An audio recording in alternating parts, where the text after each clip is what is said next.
Yo, good evening, good evening. It's your boy Renard D. Williams, man, for Down South Football Podcast, man. It's been a little minute. We back up in the building, but hey, it was a great week 7. And before we move on, man, of course, I gotta bring my boy in, man, Mr. I'm gonna start calling him Superman, but I'm gonna leave it right. I ain't gonna leave that right now. I'm gonna leave that right now. So, without further ado, it's Mr. D.L. Gardner. What's going on, brother? Man, everything, man. Just I was sitting here scrolling through my phone. I didn't realize I was coming on camera like right then. I was I normally get a little applause, a little something or something, but this week, we're gonna there we go, there we go, there we go, there we go. That's all right. Feel better now? Thank you. You're far too kind. Uh so yeah, man. So I'm good, man. Another great week of football. Got looking forward to a little traveling this weekend and looking forward to watching some games this weekend too. So hey man, I'm ready to get this review on, man. Oh, so you traveling too? Yeah, I'm gonna go to Augusta to the Good Trouble Classic with Savannah State and Fort Valley State, and then Alexis is having a baby shower, I think, in Nashville on Sunday. So I don't know if I'm gonna be able to get out of that one, but we're still working. Oh, you going to that? Yeah, it looks that way. Yeah, you pretty much another child. No, you gonna beat up, brother. You might just man. So we got you might just go and just buckle up. Yeah, this time next year we'll have it'll be four grandchildren. So this is they're like little gremlins around here. They multiply. Yeah, that's what, man. Look, that's what it's all about. I mean, so I get it, man. But for real though, just quickly. Yep. And when you think about week 7, the week that just passed, what's the one impression that stands out to you right now? I don't know what a touchdown is. Why you don't know what a touchdown is? I thought when the nose of the ball touched the. Oh, you talking about that touchdown? My bad. Okay. Yeah, I don't know what it is. Okay. I don't know what a touchdown is. Indiana might be legit. Yeah, you took mine. You just took mine. Yeah, I should have stopped right there. But yeah, that's where I'm at. Yeah, I'm definitely. I ain't gonna say I was not on the Indiana bandwagon. I knew Mendoza from last year when I watched him play at Cal. But it just goes to show what Kirk Cinetti can do. He don't have a team full of 5 stars. He don't have a team full of none of that stuff like that. It's just that the guy can just coach and do what he needs to get done. I mean, that's just. I don't think he even got any. I was looking at something about their roster. I don't think they got like no 4 stars, nothing like that, right? No, he don't have anything like that. He doesn't do anything like that. So that's a big thing. You know what I'm saying? That's a big thing. That he deserves his own applause. He deserves his own applause because the man be coaching as you know what all. But beforehand, let's just go ahead and get to it, man. Week 7. I'm gonna let you lead the way. I want to know wherever you want to start at. That's where we're gonna start at. Oh man. Woo. It's on you, brother. And I'm gonna let you do wherever you want to go in your heart. I don't care where it is. If you want to go there, we will go there. Do we have to go there?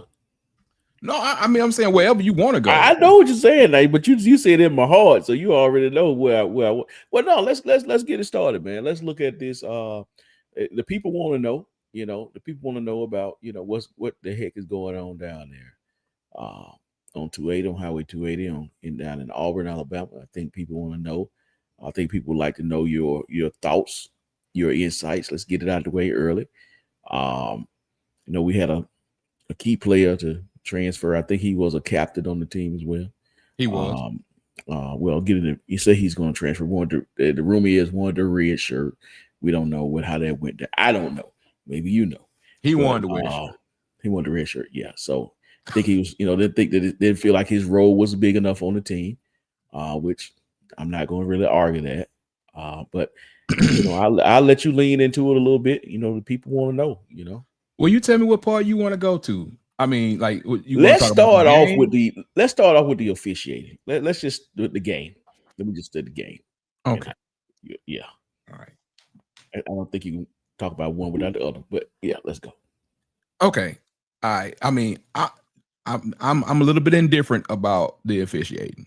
Okay. In the average fan, I really try to take this from a true football standpoint. So I'm gonna make 2 points here when I'm talking about all this. The first point is going to be about what the officiating was. Okay. The officiating was pretty bad. It was, some people have called it horrendous, that are way up higher in college football than me. They have said that. And, whether you want to go to the fumble, whether it was a touchdown or wasn't a touchdown, where you want to go to, Kirby clapping. Well, what's the climb out? What was up with that? I missed that. He clarified that. He kind of said that he never called timeout, even though he was doing like this all the way down and was saying time all the way down. And this, I'm just going off the replay. He said he was addressing the fact that the Auburn DB was in the backfield clapping, which is illegal. But the issue that most people had was, okay, so referee, you called the timeout, so it either got to be a timeout or a delay. You just said we're just gonna do the down over. You just said we're gonna do the down over, like none of it happened, and he basically argued his point to the point where they caved into him. Okay, that's that. Now the fumble and all that kind of stuff like that, I've looked at it 6,000 times. I can't tell you 100 if it was a fumble or not. But here's where I am. Here's where I am right now, from a football standpoint, from a true football standpoint. You're gonna have calls that's gonna go against you. Absolutely. You're gonna have calls, and yes, the Oklahoma game and this game has been different. However, the thing that you have to remember is you had a whole nother half. And literally you went into the halftime leading 10-3 and you lost 20-10. So you didn't score another point. You didn't score another point. Matter of fact, you scored on the one touchdown. That was first quarter. Now, do they need I'm sorry, go ahead. No, I was just saying first quarter he scored a touchdown. He had a field goal second quarter, nothing 34. Yeah, you gotta fix that. You gotta be better than that for you to. Now, yes, would it have been different? Like if you'd have went up 17-0, do I think Georgia would have come back? No. I don't know, but I'm just gonna say I don't think they would have come back. But I can't say that for sure. But what I can say for sure is that you didn't do anything to push it forward. You literally stunk up the room in the second half, and you gotta take responsibility for that. Mm-hmm. You gotta take responsibility for the fact that anybody that was watching that game, anybody that knows Auburn, when they when the game got tied up 10-10, all hope was gone. Oh God. I think I talked to you at halftime. We did. And I said, I thought they were going to be, I thought it was going to be a good, really good game. And hey, what I told you, I said, if they get to 10-10, it's over. It's over with. It's over with. But I don't want to spend a lot of time because everybody been spending the time on that, man, and with everything that goes with it. But in the end of the day, you got to overcome what you got to overcome. Right. And that's just bottom line. I'm not finna spend the whole show about it. Look, everybody I know that I've talked to has kind of moved on. But it's like you have to hold on, what is that? You have to, accept the responsibility for it and move on that way. So hey, that's just it. That's just it. Now your hot seat is no longer hot. The oven been on 350 for about 2 weeks. So hey, it about to hit brawl in a minute. Possibly, maybe, but like I said, I don't want to spend time on that for real unless somebody asks about that. But that's just kind of what I saw from it. We talked about Indiana, about how overly impressed we are with them and all that kind of stuff like that. But were you shocked by Indiana beating Oregon? Yeah, I was, and just the initial that okay, you know, Indiana beat Oregon. But when you go back and you kind of look at the game, I watched it. I watched, you watch the condensed version and stuff. The one thing that stood out to me though was just basically this: there was no size difference to me between Oregon and Indiana. And normally, a team like Indiana, because they don't have, your big time recruits, that's it's kind of a size disparity up front, and it really wasn't. It wasn't at all. Matter of fact, and the Indiana running backs are just, I mean, they run with power. They are determined, and of course, you got wide receiver there that you just can't. I mean, you can't guard him, and the quarterback they can make every throw on the field. So when you just see the score, wow, Oregon lost to Indiana. Yeah, it may be a little shock, but when you really really look at it and realize that hey, Indiana was in this position, they were undefeated for the longest last year. So Correct. it's really not a surprise. But I will say a surprise to some people was what Texas did to Oklahoma. We can just stop there for a second. Yeah. I had a sneaky suspicion, but you know how you have a sneaky suspicion, but not enough to like be confident about it. I had zero suspicion. But but when I said sneaky suspicion, I was thinking more of 24-21 kind of game. I wasn't thinking that, all because I knew that they was putting all their chips into Mateer, and Mateer like me, he got a hand issue. It's like, yeah, he does have a hand issue. Yeah, like I said, and he's coming back. He's coming back from surgery, so it's like he's coming back from surgery. They wanted him back. I know they wanted him back from the Red River rivalry, but there was times in that game he just didn't look like the Mateer that we know, because first of all, he's a maniac with the contact, and he wants to protect that and do whatever, but I gotta give all respect to Clemson. I mean, Lord, Clemson. Looking at Clemson, all respect to Texas for everything that they did. Seriously, man. The game plan. Finally, people was able to shut up about Arch, because, like I've been saying for a while, everything is not Arch's fault. It's just the fact that Arch is going to be the one that's going to get the blame. I mean, the national quarterback stuff. I mean, his name blew up before anything was really proven. You can tell he's gotten a little bit better, but it was more of the fact of the game plan of what they did. But Texas defense showed up. You got to give it to them. They had a team win. Yeah, I'll put it like that. They had a team win, and that's just kind of what it was. Yeah, the defense definitely showed up. Oklahoma wasn't able to run the ball at all. And so yeah, Texas did a great job. I was surprised though. I really was surprised, but like you said, Mateer with the hand injury. But also he's also their whole running game. Yeah, that's true. He is their whole running game. Like like, and that's not a disrespect to the running backs. What I'm saying, like, he makes their running game go for them. Yeah, the receivers are okay, but he makes that offense go. Well, this is probably a little bit misleading, showing 14 carries. So I'm not sure how many of those are design runs versus just maybe a scramble sack, whatever the case may be. But 14 carries. So yeah, you're right. He got sacked a lot too. Looked like. Yeah, I mean they came after him, man. I mean they did came after him. Like I said, shout out to Texas defense for showing up and doing what they do. I will say that, I mean, it was a little bit surprising to score, but hey, they handle business. They handle business. They did what they had to do.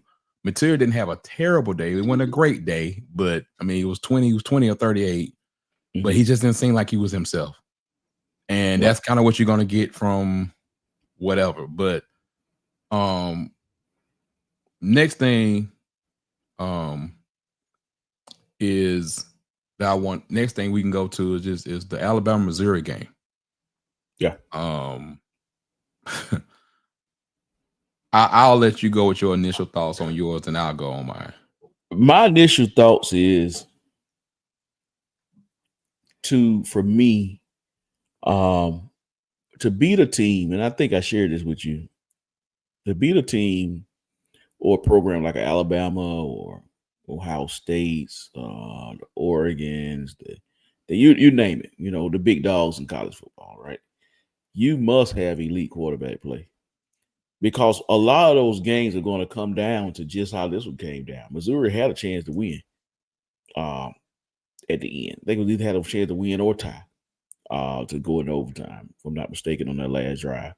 And Missouri's problem is it seems they can't push the ball down the field at all. Everything is going to be intermediate. Of course, the running game is always pretty solid, but they can't stretch the field. And against teams like those guys there, if you can't stretch the field, then they're just gonna suffocate you. And you end up, making costly turnovers, which is what basically happened. But I thought that I think Missouri is a good team. I just think they have a little bit of offensive complex issue because they can't push the ball. And when you can't stretch the field, then you kind of handicap your offense. So that's where I'm at. I think that the boy made a gutsy call.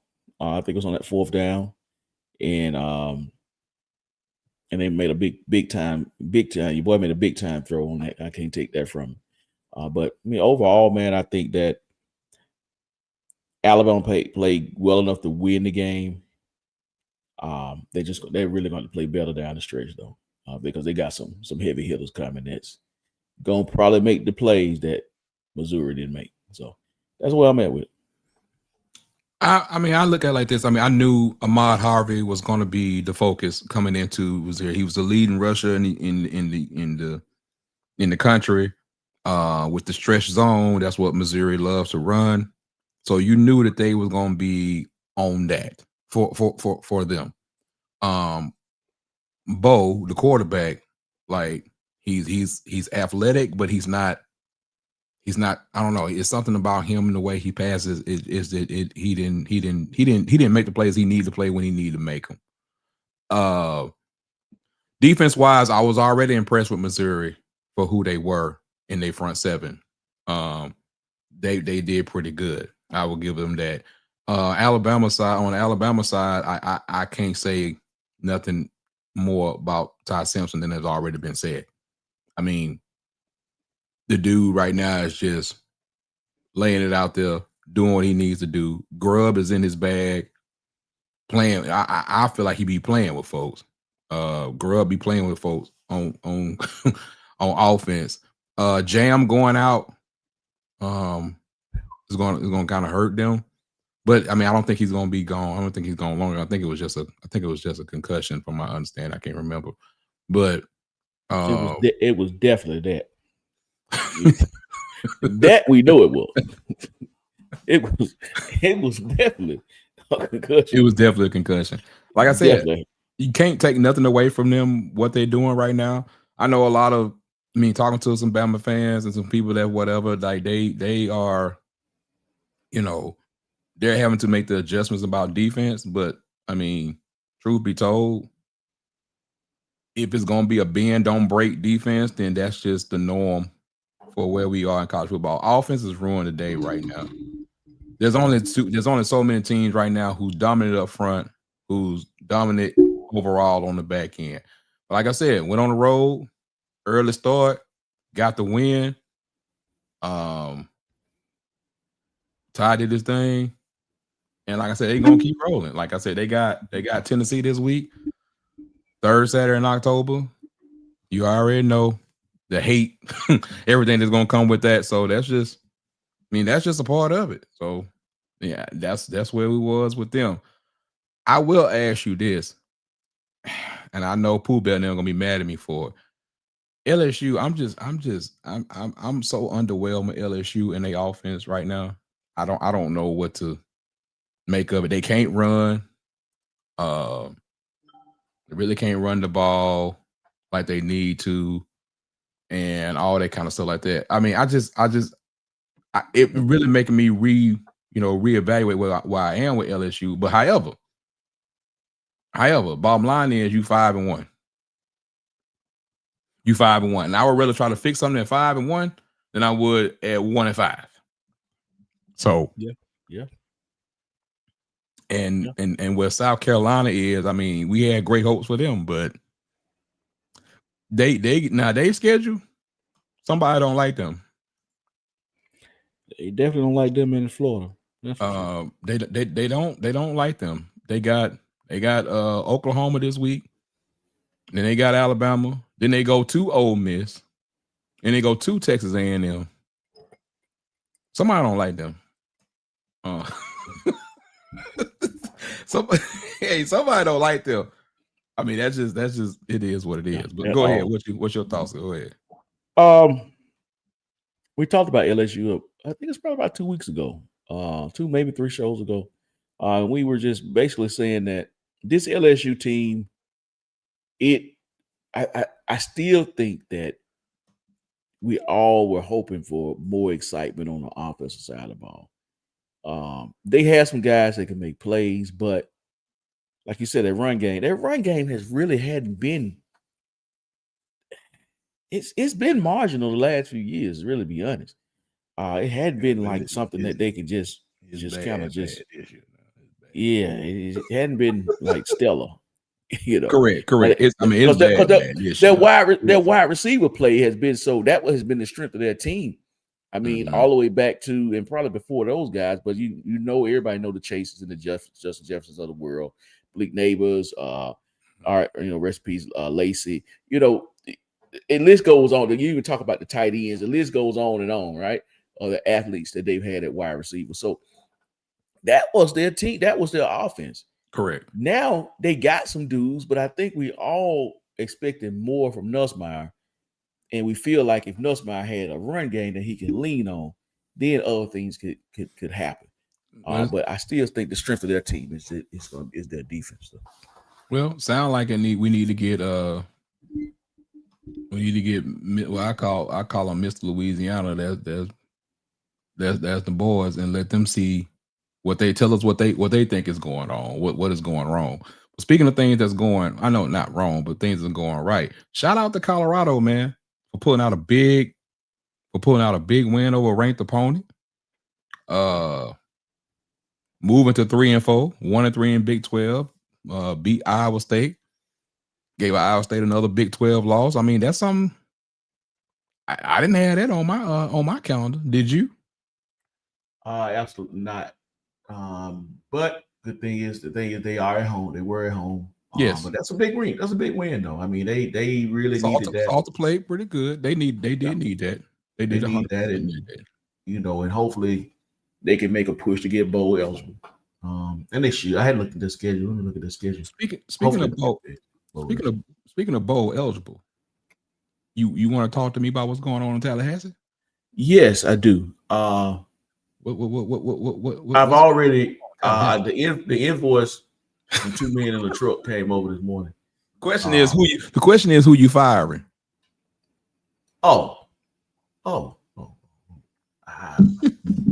We got to go with the theme for the week. I mean, everybody been going from the top. Everybody been chopping the head off the snake. You chopping off Norvell. You know what their buyout is, right? Yeah, it was cheaper than what James Franklin was. First of all, 58. James Franklin was like 60, 63. Yeah, but they settled in at 49. For my we gonna settle in with him too. Yeah, we got to go because of something they were saying. But yeah, we're just gonna say 50 million. I mean, still. I mean, no love. I'm sure it won't be no love loss. I'm sure he can rebound. I mean, yeah. I mean, but I think Norvell's is like 58, right? Yeah, it's 58. Yeah. Yeah, I mean, I'm sure that's probably could be negotiated down. It could. Yeah, but at the same time, it's still a lot of money. It is. And, if my guy, and then, if my guy in Indiana, I mean, if he just tired of being in the cold weather, tired of living in Indiana with potholes and, with all this other stuff, I mean, do you want him? Because another hot seat, there's a certain fan base that wants him. They always want the hot name. Absolutely. Do you want him are you okay with his age? How old is 65, about to turn 66. Oh, absolutely. I'm fine. Huh? I'm fine. I'm fine. We'll have a championship by the time he's 70.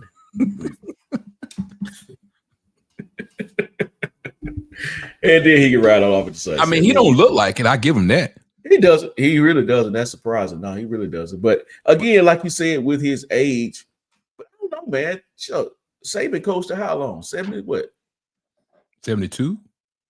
72. And hell, he was having a hell of a lot of success though. That helps. But hell, he was on the staff with Saban. Shit. Oh, you ain't know that? Who hadn't coached with Saban? My God. That's the point. Yeah. He was on that 2010 staff with Kirk Cinetti. It was Kirk Cinetti, Kirby Smart, all them up. Okay. Because everybody's asked, they're like, it's 4 head coaches in this picture. How the hell y'all didn't win the championship?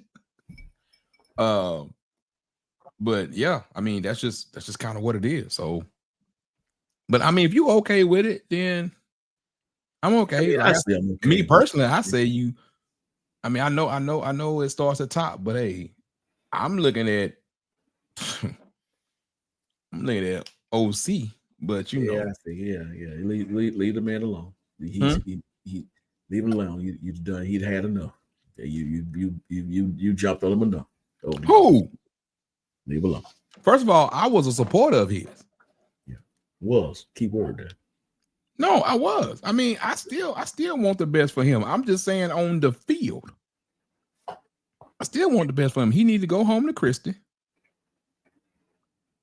That's his wife. Go home to Mrs. Malzahn. And like I said, it's because I'm okay. I'm gonna make a bold statement. Ain't that many people on here. I can say what I want to say. I can make a bold statement. Bold statement is this: Gus is always going to be good at the one-off games.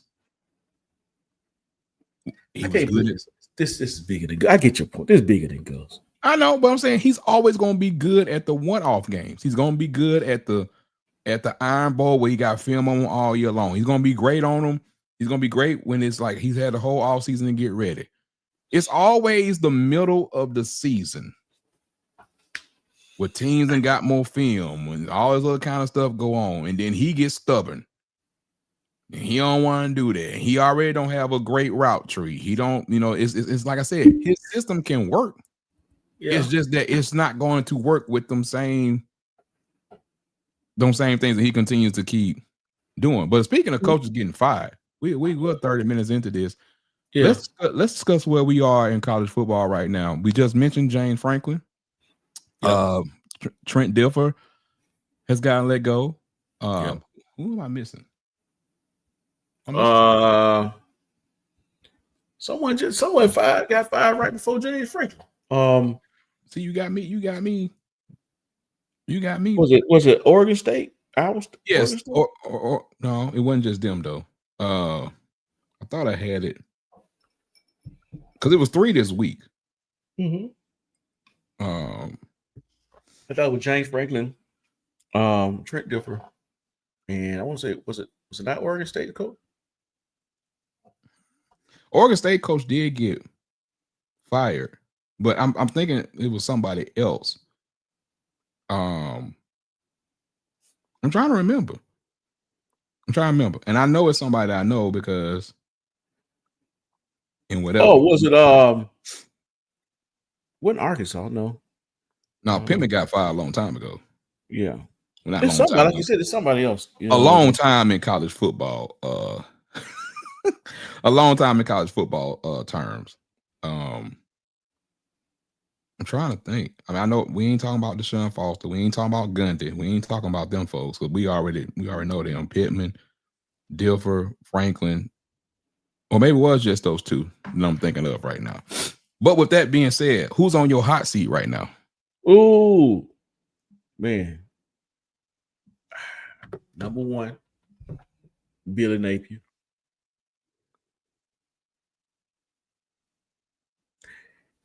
Number 2, I'm going to go Mike Norvell. Number 3, I know the obvious number 3, but I can't go there yet because y'all, Auburn University, if they pay any more coaches, shucks. I don't know how many coach. The They still coaches are paid. paid off. I ain't worried about them. No more. Okay. Yeah, so you're okay with this. I mean, the Harsin stuff is done. I'm gonna go ahead and say it. I'm not gonna even put Hugh in my top 3. My number 3 is gonna be Bill Belichick.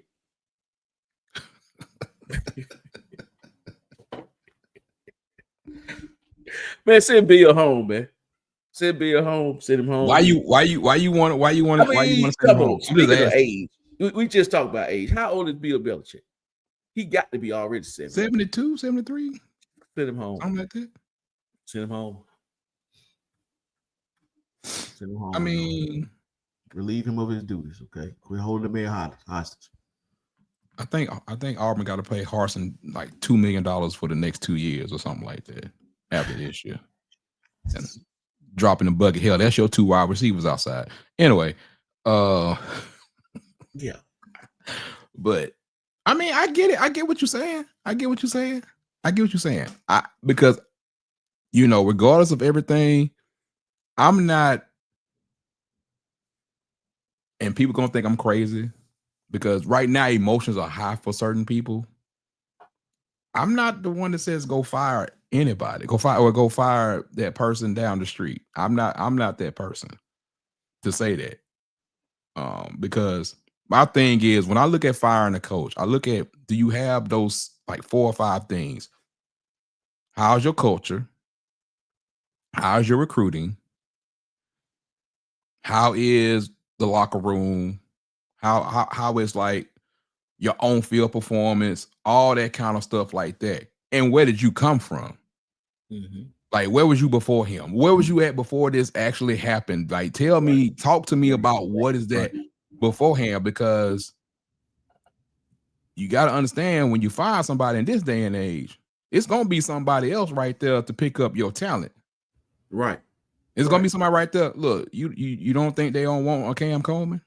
You don't think they don't want a whoever? Like, and I'm not saying that's the reason for doing anything. I'm just saying that the reason for firing somebody is sometimes different. People be like, well, Penn State paid all the money. First of all, you got to understand some of these schools have hell of money. Right. We're not talking the same amount of money that everybody else has. Like in a UAB situation, who's struggling to get $1 million in NIL, like they don't, from my understanding, what I've been told, like it's not the same. It's not the same situation. So you gotta look at it differently. Like some of these folks got money.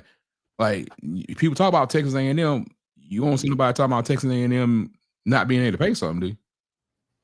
Right. And Penn State kind of in the same situation. And they just kind of wanted to go ahead and pull the trigger and do what they had to do. So where do you stand on coaches getting fired in this environment right now? Like what is I mean, I know what more Norvell, where you are with Norvell, but what's the one thing that makes you just like, okay, you got to go? I think that, and I can always go back. I can point back to what up, bro? What's going on? I can always point back to several different coaches. Okay. I can even go back and start looking at Terry Bowden, even back in his time at Auburn. Up and down, very high highs, very high lows, some low lows. It's kind of got stagnant. You can look at Bobby Bowden, high highs, legendary coach, but I think he more so aged out, right? So they had to make a transition. So that's one scenario. Then you look at Jimbo Fisher, won that championship, but he got stale, right? The team was not improving. It just kind of stayed where they were. And whenever you stay just subpar, falling off the mountain is not hard to do. You even look at it's a lot of coaches. James Franklin, for example. I'm a James Franklin fan. You know, we talk about it. We laugh about this all the time. But I think that you definitely are. You definitely are a fan of his. He needs your support right now. That's okay. We got somewhere for him too. But, yeah, I got somewhere for him to go. Yeah, it's not culturally appropriate for me to say it, but I got somewhere where he can go. Oh my God! What I need to do to get a mute button over here for you? so I can bleep you out because I think we gonna have some choice words. But once I think that once your program is just kind of getting stagnant, right? You're doing just enough to kind of survive. You're not really winning a big game, or you may win it this year. Next year, you don't do it. You even go on to Alabama A&M, with Connor Maynard, Cornell Maynard, Connor Maynard. I'm sorry, I think his name, but they won the SWAC championship in that spring COVID season, and they were riding their Aqeel Glass. And when Aqeel left, it just started tanking, right? So there's a lot of different things. So in the Hugh Freeze realm, Jane Franken train, Lord have mercy. What are we doing tonight? Jesus Christ, he gonna make me just see what I'm talking about. So much. I knew it was coming. My apologies, America. My apologies. I don't know what James Franklin. I don't know what the light skinned bald head guy did to it. Maybe it's his glasses. Maybe his glasses are too small. Maybe you don't like his glasses. I don't know. You want to know how I feel about him? He's a get on my lap. I don't know what he. I'm done. Okay. But Hugh Freeze, for example, the reason you keep Hugh Freeze is the type of talent that he can get through this door. No one can talk about that. No one can deny him of getting talent. And the commitment today in his. But did somebody flip from Georgia though? That's the dude that he got. Right. He was committed to Auburn at first, committed to Georgia, and now it's flipped back. So, regardless of what folks say, people can talk about how great Saban was. I think he was a great coach. I mean, I think he can motivate other men, lead other men. He can get you to run through a wall. But I'm gonna tell you something. One damn thing. If Nick Saban didn't have no damn players down there, he'd just be another damn coach. You got to have somebody to get these guys through this door. And if you got talent, now when I got talent, I can fix everything else. But you gotta have talent. And teams like even I just don't think Mike Norvell's of the world. I just don't think they have the right pieces. Like Coach 30. The day I was watching his video, he's talking about Florida State. That joker said the linebacker slower than back pay. So I mean, but I get your point. I get your point. I'm sorry. That's my logic. That's my logic. No, I'm good. I'm done. That's my logic. I get your point when it comes to that. When it's talking about that, when we talk now, since we transition more into coaching right now, about that part of it. Here's where I am with him. Hugh Freeze has got to do something that most coaches don't want to do. And that's adjust. And what I mean by adjust, I don't mean adjust at halftime, adjust everything. What I mean by adjust is Saban wanted to continue what he had was murder ball back in the early, before the 2010s, all that kind of stuff like that. One thing that's always been great about him, yes, he knows, he says, got to have players. He's always said that. You got to have the players, but you also got to adjust to the times of where we are. Right. When they got slow around and when stuff started to go down, boom, you bring in a Lane Kiffin, you bring in a Steve Sarkisian, and you make that your reclamation project. You do whatever. What Hugh Freeze needs to do, it's not about your recruiting. It's not even about your culture right now. You know, your culture's in the different, it's in a different, people don't feel the same about it right now. You've done all those type of things. The boosters like you. The people liked you before, whatever. But for 3 years, you've been saying the same thing. Go get you a full-time offense coordinator. Yeah. Love Derek Nix. He's from the hometown. He's for all that kind of stuff, whatever. But the problem to me, just to me, and from me talking to other people that's in the know, is you kind of come from that same tree. We need something. You need something more dynamic You need something different. I ain't saying you got to go get a Kendall Browse, but you got to get somebody that's a full-fledged offensive coordinator. You go get a Ryan Grubb. Not saying that I'm talking about get someone like him. You get somebody that's a full-fledged offensive coordinator, like, hey, you do this, I do that. Let me recruit. Right. Let me coach during the week. Right. On Saturdays, me and you done talked about everything. Turn it over and let somebody help. You can put some input in. That's just like if I ask David, hey, David, you do this, like, hey, David like, okay, I'll take your input into consideration. Not saying he's not going to do it, but it's not your main thing.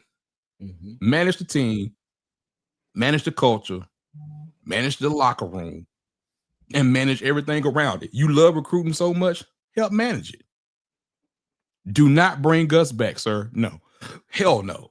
But I'm just saying that you need a full-fledged offensive coordinator to help you with where you are. And that's a bigger problem with people that they don't want to adjust. They don't want to adjust. Some coaches are going to die with their system. I'm believe in the I formation 2 back, and that's what I'm gonna do. Hey, I'm gonna die on that hill. Hey, what coach said? What coach said? Remember the Titans? Still play.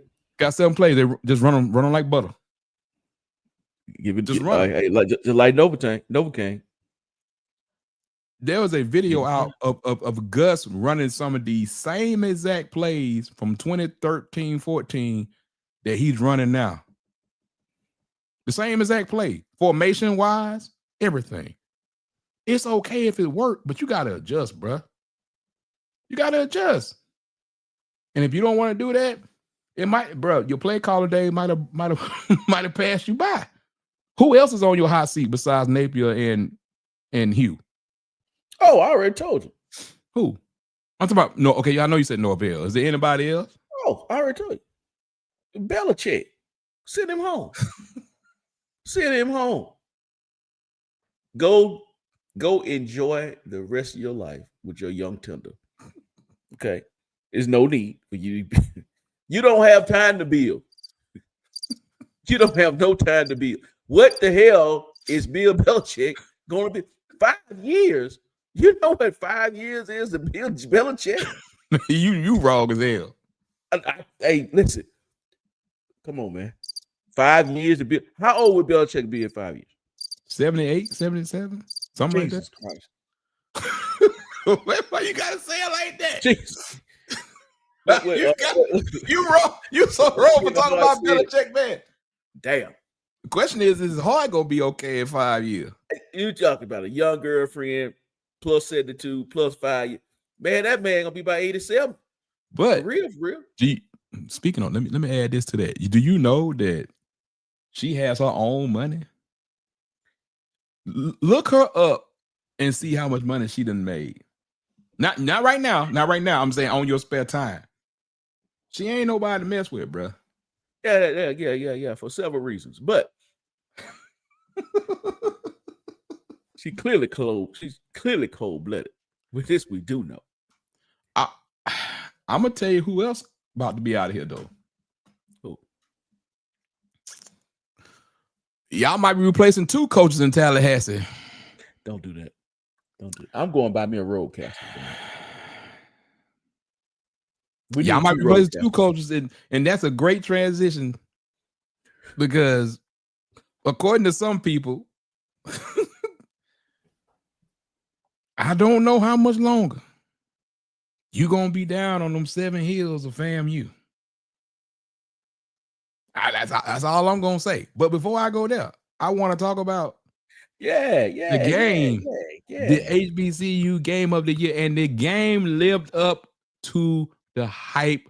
It was Jackson State homecoming. Bama State came in there. Both quarterbacks played well. Jacoby and Morgan, 5 touchdowns, did his thing, let them down. He took the lead for me. In, we've all been about Andrew Body. Andrew Body had a great game. He had a really great game. But Jacoby and Morgan just kind of like he took charge of the team. He took charge of the team and he did what he had to do. There was some key plays in there. What did you think about the goal line play to tie it up, to try to tie it up, or to take the lead possibly for I Bama didn't think it State? was bad. I didn't think it was a bad play call. I think it was a hell of a play. I didn't think it was a bad play call. I think Jackson State just made a play. I was hoping for some motion or something. Yeah. To maybe like see what the defense was doing, because it was kind of just like lined up. It was 3-on-3 on the outside. You had 1-on-1 on the other side, and then you just had everybody that was in the box. So there was no movement. At first, I thought they was gonna go to the dude on the 1-on-1 and just try to let him win. But yeah, but it was a great game though, man. It was a great game.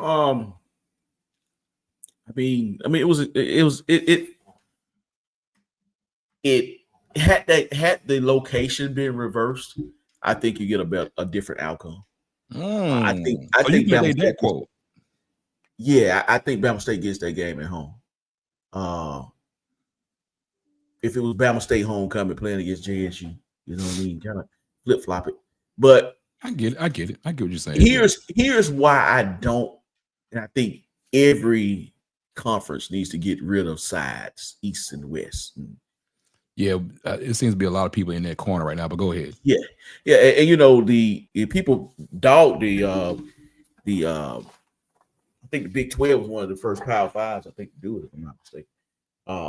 But people, were talking crazy about it. But because what's going to happen now, I'm not saying the representative, from the West won't be formidable, but as of right now, what we know, I think those are the two best teams. I can't take that with a grain of salt because I'm one of them guys where I believe in playing it on the field, versus just saying that hey, such and such can't beat such and such. But as of right now, we feel like Bama State and JSU are the two strongest teams. Definitely on that side, but in the SWAC, I think we all can agree there. Yeah, but, I think the West. Shut up. No, go ahead. But unfortunately, because of the alignments, we would always love to see that rematch as a SWAC championship. Correct. Or I definitely would, because I don't want to see the rematch of Alabama and Jackson State as a SWAC. It's nothing. So let's just move on past that. That never happened. Okay, that damn debacle. Just goddamn.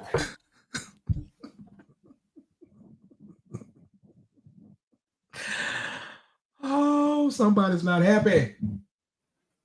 Somebody's not happy. We just go down there and just get our ass whooped every year. I'm sorry, sir. I apologize. That you don't like what happened, but hey, it is what it is. I mean, what you gonna say? I mean, we'll see what y'all 1 and 2 in the standings now in the East. So y'all in third place? Yeah, Jackson State. I'm talking about Alabama A&M. Yeah, who we lost to other Jackson State? Give me a second, and I'll tell you if I remember right. Bethune.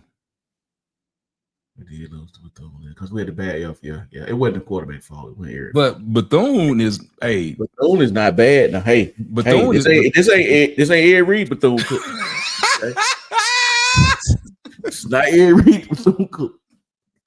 They can put up 40 points a game, bro. They can do some things, bro. They can do some things. Hold up.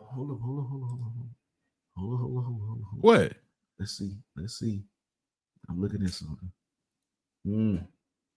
They did lose to Bama State, but they got Jackson State. Who you referring to? You just leave me out. Oh, okay. I was like, telling me nothing. They can play spoiler.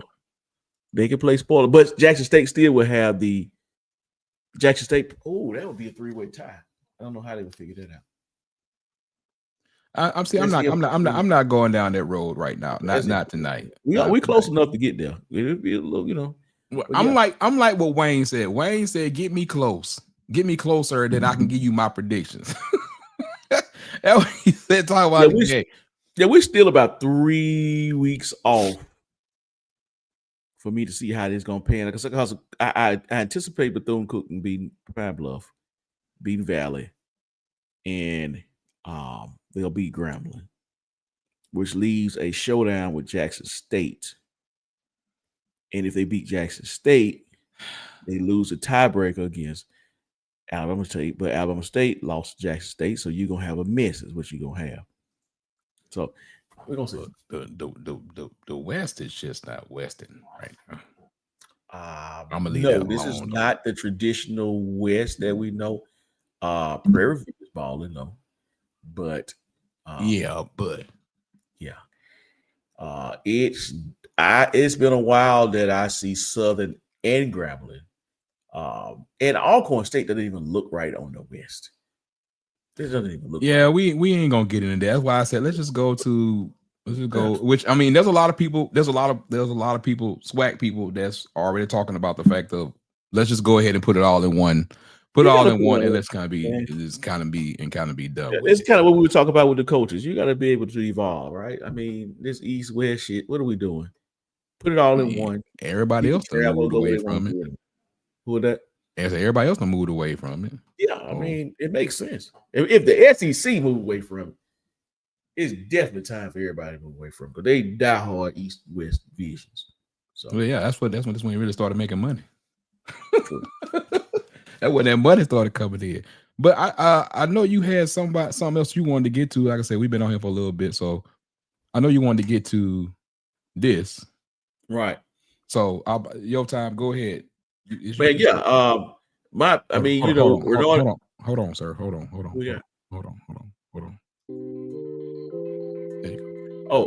Oh, a couple weeks ago, Renard and I, actually before the season even started, we talked about creating something where we would highlight a player, you know, in Division 1, 2, 3, NAI. It didn't really matter. But man, I was watching my son game. Big win. Savannah State had a big win over Allen University in overtime. And then I was just scrolling through social media and just happened to look at the stat sheet, and I realized Darian Bell, who's actually was a transfer from Louisville, he transferred from Louisville to Savannah State, had 23 total tackles. 19 tackles were solo. He actually set a school record for a single game tackle. So, man, I don't know what I'm gonna call this helmet sticker. It could be Dave's Dogs. I don't know, DSF Dogs. I don't know. We're gonna come up with it. We'll get it. Hey, no, this is you. That's you right here. So you got it. So, hey man, look, Darren, keep balling, bro. Keep balling. I'll be there Saturday to see you. I know you're gonna ball out again. You've been balling out ever since game 1. Ever since you was able to, you know, get back kind of healthy. You've been balling out, man. So that's what get my helmet sticker this week. Darian Bell, Savannah State versus 23 tackles, 19 solo, set a school record. Yeah, like I'm gonna let you have that one. I'll probably be better prepared. Hopefully we can. Well, not tomorrow. I'm trying to go to church tomorrow. I'm gonna try.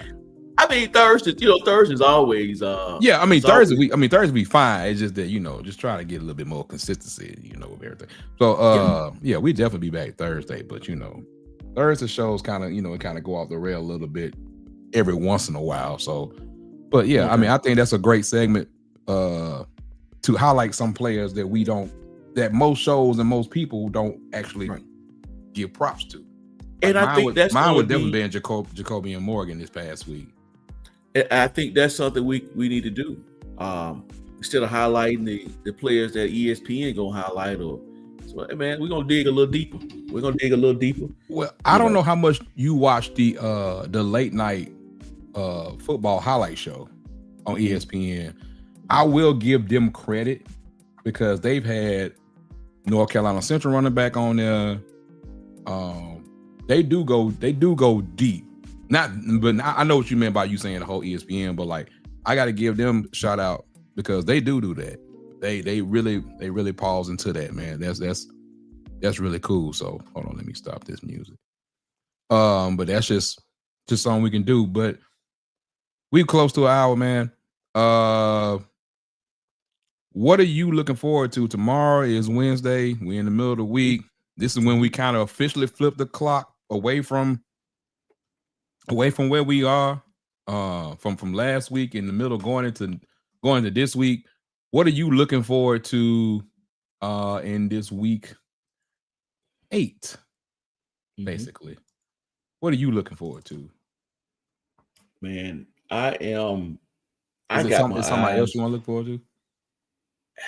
Man, I mean, it's a lot of great games coming up. A lot of great games. I'm gonna give you one that's gonna be kind of out the ordinary. I want to see how UAB bounce back. Memphis is 6-0, powerhouse. But I want to just see how they look. They're gonna look worse. It's gonna be hard. Maybe that may not be a good game to judge because Memphis is pretty damn good. Give it a little but yeah. But I just want to see how they bounce back. And of course, the game. It's a lot of great games, right? Of course, you got one here about 45 minutes. Well, probably not that far for you, but about 45 minutes for me. That's going to be jumping off the radar down in Tuscaloosa. But I think if I have a game I got my eye on, I'm going to look at this Louisville and Miami. Okay. I was going to say, you ain't finna steal the game I'm talking about then. Okay. No. Louisville, Miami is where I'm looking at. Yeah, I am hyper focused in on Ole Miss and Georgia, another top 10 matchup for them. That's one of the ones I'm looking forward to.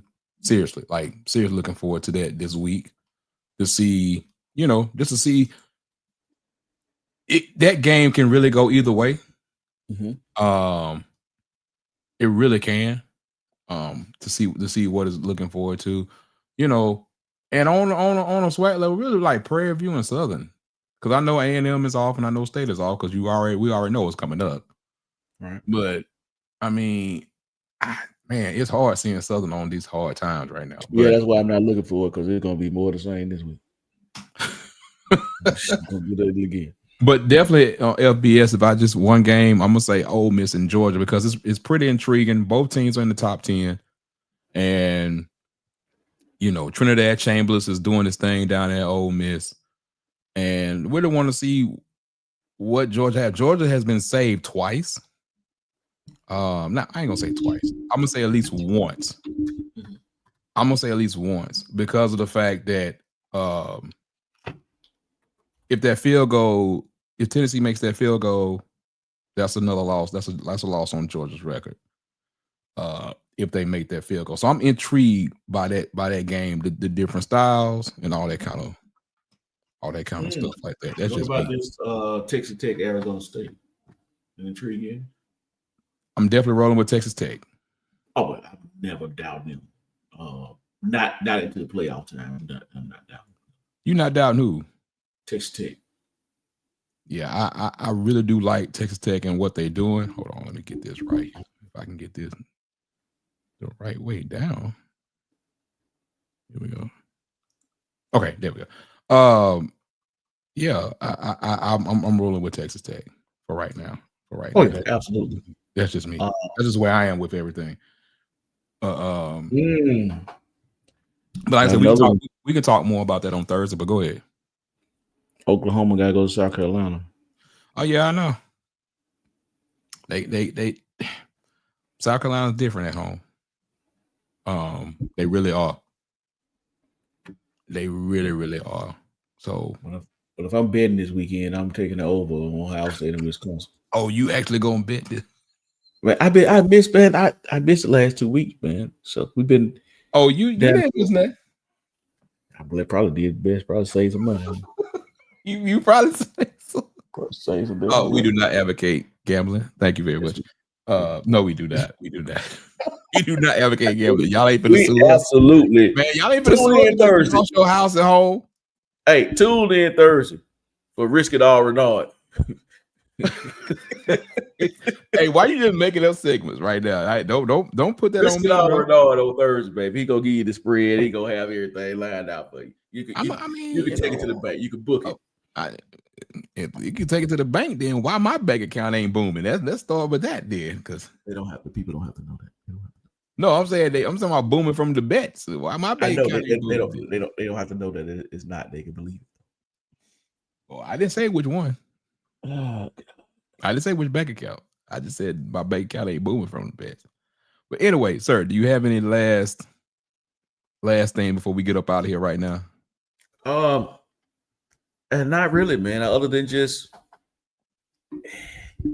we're about 3 weeks away to be able to before we can start making these bold predictions with how this season going kind of shake out. So, I mean, everybody that that has a team. First of all, I'm gonna say I don't believe that there would be a undefeated champion this year. So, if the team got a 1 loss, 2 loss, don't worry about it. Just get back at it next week, man. Got a lot of big games. We will over these next 3 to 4 weeks, we will find out who's who, what's what. Damn all these preseason rankings. I'm ranked number 1 this week, 8 this week, 2. Don't matter. We're gonna find out in about these next 4 to 5 weeks. Right about the next 4 weeks, it'll all shake out. So hey, enjoy y'all college football. Enjoy your college football. That's all. That's the message. That's the message. It'll be over before we know it. Because we in week 8. Yes. 8. This is crazy. We in week 8, but hey, it's when it get good. The month of October, you got everything else going on. You got college football, you got basketball that's coming back, you got the NFL, you got the Major League Baseball playoffs. October is what they call the full sports month. So, hey, just enjoy it. And I think we are now almost into 45 straight days of college football. Did I see that right? Did I see that right when I saw that? But hey, I hope y'all do, man. But for real, we appreciate y'all. We know we ain't consistent, but hey, life happens. But hey, just continue to hang with us. Like, subscribe, add new features. And man, let's be ready for y'all to call in on Thursday, because I want to hear y'all. I want to hear your picks. I want to hear the segment. We just gonna make a segment, Dave. We're gonna make a segment where we just have the folks call in and tell us who they like. Yeah. And hang up on like Paul Feinbaum. But no, man, for real though, we up out this thing. We appreciate y'all for tuning in. Like I said, we just 2 guys that just love the game. We just love it. And then, but hey, we also grown. So a lot of times we can't get to stuff that we get to stuff. But we love y'all, man. We appreciate you. And if ain't nothing else, man, we're gonna get up out this thing, Dave. Sound good to me, bro. Okay, bro. All right, man. But from Downside Football, it's Renard. It's Dave over there. Y'all know how to hit us up on all social media platforms. If you don't know, then you can see it right there. Facebook, YouTube, all that stuff. That's no longer Twitter. No. You can still use that same thing. It's always gonna be Twitter as long as Elon Musk is in charge. Anyway, Downside Football, man. We about this thing. Enjoy the football that's about to come on, man. Love it. See y'all Thursday, man. Peace.